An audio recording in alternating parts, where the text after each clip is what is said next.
In a small village surrounded by golden fields stretching as far as the eye could see, lived a woman named Anaya. She was 78 years old, with silver hair carefully tied in a simple bun and eyes that reflected a rare serenity. Her mud house rested under the generous shade of an old banyan tree, whose roots seemed to embrace the ground and its leaves danced gently in the wind.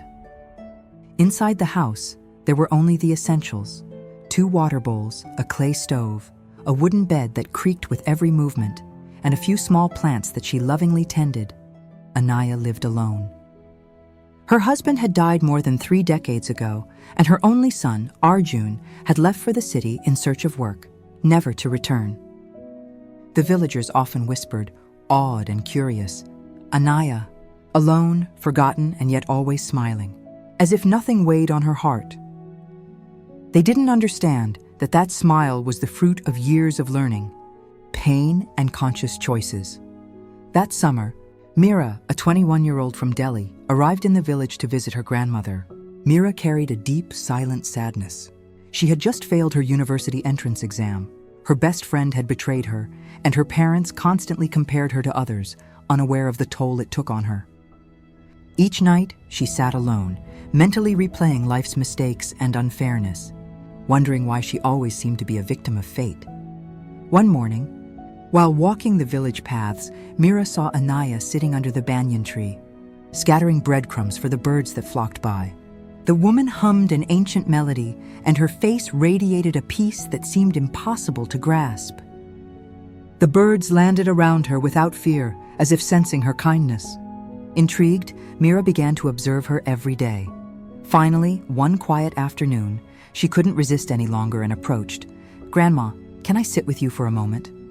Anaya smiled sweetly and replied, "Of course, dear.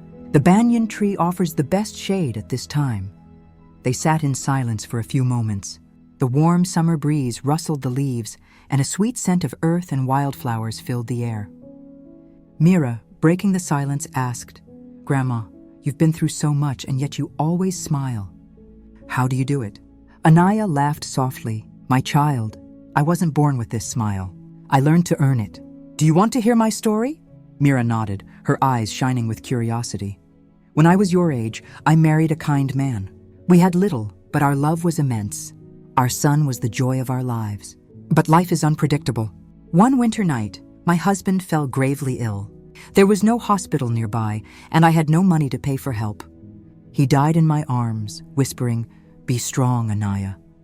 I wanted to die with him, but I needed to live for our son. I worked washing clothes, cleaning houses, and even begging for help, just to feed him and send him to school. In time, he got a job in the city and left. I expected letters, phone calls, but they stopped. He got married, started a new life. Maybe he even forgot me." Meera swallowed, feeling a pang of sadness. "And you didn't go after him?" Anaya looked away for a moment, lost in old memories. "I went once. I stayed across the street from your building, but I came back. Sometimes, love means knowing how to let go with dignity." Meera felt tears in her eyes. "But don't you feel anger, loneliness, abandonment?" Anaya smiled, serene again, and said, "No. I learned 3 secrets that freed me from hatred and bitterness. First, accept what you cannot change.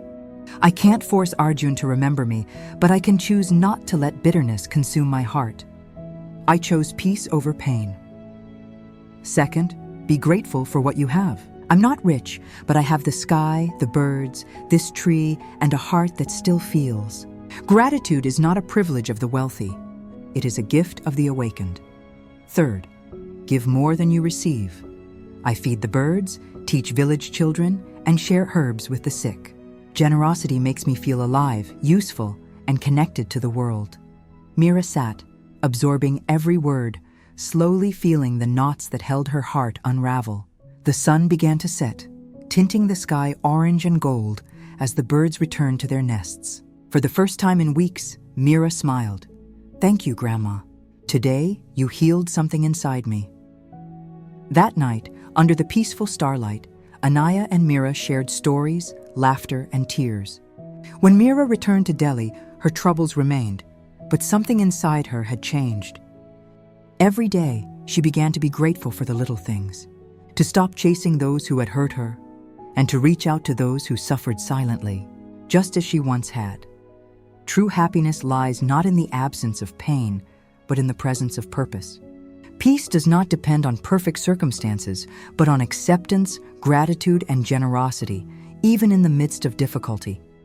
In every simple act of kindness, and in every choice to smile despite the pain, we discover a joy that no one can take away. And so, Anaya continued to live under her banyan tree, smiling to everyone, showing that even lives marked by loss can flourish with love, gratitude, and surrender.